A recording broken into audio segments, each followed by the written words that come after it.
পুজোয় যারা আমার মতো কমফোর্টেবল অ্যাফোর্ডেবল কুর্তি ভালোবাসো, আমার চ্যানেলটাকে অবশ্যই সাবস্ক্রাইব করে রাখো।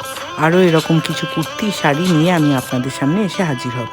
এই কুর্তিটা পিওর কটনের, ফ্লিপকার্ট থেকে নেওয়া। ভালো লাগলে অবশ্যই লাইক করবেন, শেয়ার করবেন। আর এর দাম বা অন্য কিছু জানতে চাইলে আমায় অবশ্যই জানাবেন, আমি লিঙ্কটা দিয়ে দেব। ধন্যবাদ।